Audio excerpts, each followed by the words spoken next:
اور مینڈک۔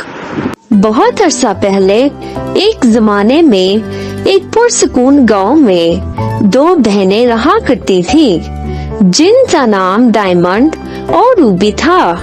بڑی بہن ڈائمنڈ بہت نرم دل، خوش مزاج اور سلیقہ مند لڑکی تھی، جبکہ روبی بیکار اور ظالم تھی۔ وہ ہر وقت فارغ بیٹھی رہتی تھی۔ وہ دونوں ایک چھوٹے سے گھر میں اپنی ماں کے ساتھ رہتی تھیں۔ ان کی ماں ہمیشہ روبی کو ڈائمنڈ پر ترجیح دیتی تھی اور گھر کا سارا کام بیچاری ڈائمنڈ کو اکیلے ہی کرنا پڑتا تھا۔ ایک دن ان کی ماں نے ڈائمنڈ کو پانی لانے کو کہا اور جنگل میں بھیج دیا۔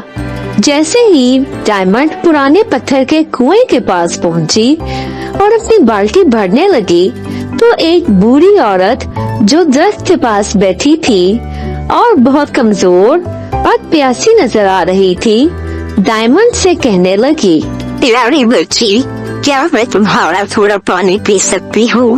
جی کیوں نہیں، آپ کو جتنا پانی پینا ہے پی لیجیے۔ جیسے ہی عورت نے پانی پیا وہ ایک پری میں تبدیل ہو گئی۔ تم بہت اچھی ہو اور تمہاری مہربانی کی وجہ سے میں تمہیں ایک تحفہ دینا چاہتی ہوں۔ آپ سے ہر گھنٹے کے بعد تمہارے ہونٹوں میں سے ایک ہیرا گرے گا۔ ڈائمنڈ بہت حیران اور خوش ہوئی۔ اس نے پری کا شکریہ ادا کیا اور وہ جلدی سے گھر واپس آئی اور اپنی ماں اور بہن کو سب بتایا۔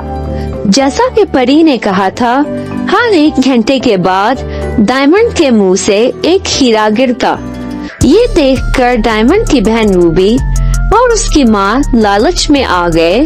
تمہیں بھی ڈائمنڈ کی طرح اس کنویں پر جانا چاہیے اور اس پری سے ہیرے اور زیورات مانگنے چاہیے۔ لالچی روبی کنویں کی طرف بھاگی، لیکن جب وہ وہاں پہنچی تو اسی بوڑھی عورت نے روبی سے بھی پانی مانگا۔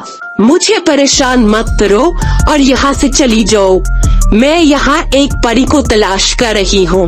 روبی کی بات سن کر وہ بوڑھی عورت پری میں تبدیل ہو گئی۔ تم ایک بدتمیز اور لالچی لڑکی ہو۔ تمہاری اس بدتمیزی کی وجہ سے اب سے ہر ایک گھنٹے کے بعد تمہارے منہ سے ایک مینڈک نکلے گا۔ اور اس دن سے ہر ایک گھنٹے کے بعد روبی کے منہ سے ایک مینڈک نکلتا تھا۔